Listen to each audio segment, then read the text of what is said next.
Hi, I'm Chris P. from High Risk Training. Today we're going to talk about the Contingency Procurement Group's high cut ballistic helmet. We've been training with it all morning and for the early part of this afternoon, and we've been able to run it through multiple drills. Some of those drills include shooting with gas mask, conventional and unconventional shooting positions, as well as using night vision. And we've been able to attach multiple brackets onto the shroud that's on here, and for the most part it held pretty well. So what we'll do is we'll start from the front and work ourselves to the back and talk about some of the more points that's actually noticeable about this specific setup. So the first thing is the shroud. The shroud is set up with a 3-hole attachment. If you want to add in an aftermarket part later, it's completely capable of doing that.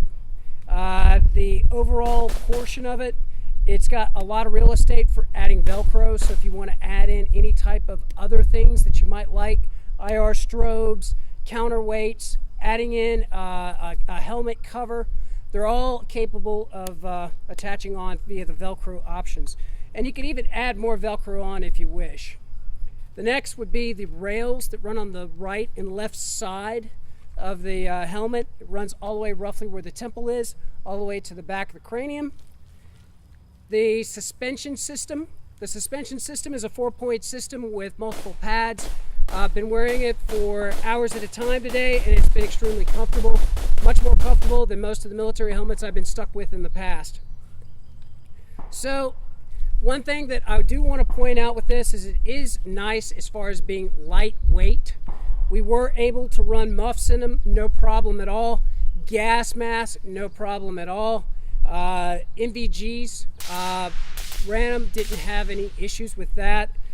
It's not a perfect helmet, but it is good for what your price point is, and this is a budget helmet.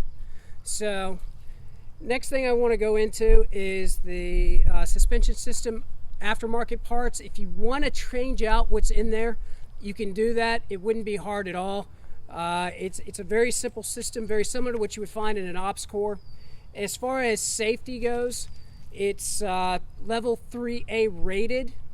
It is also lined with a polyurea lining, so that lining could actually be somewhat of a positive because it is used in certain things to actually help with preventing explosive penetration.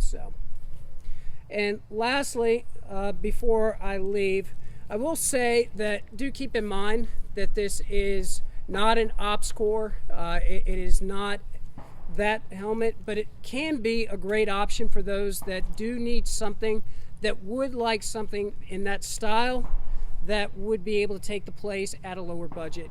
And for the most part, it's been a great helmet as far as comfort goes, and we've been able to do a lot of shooting for conventional and unconventional shooting positions, and we didn't have any issues with it actually moving around on our head and preventing us from getting sight alignment, sight targets. So anyway, my name is Chris P.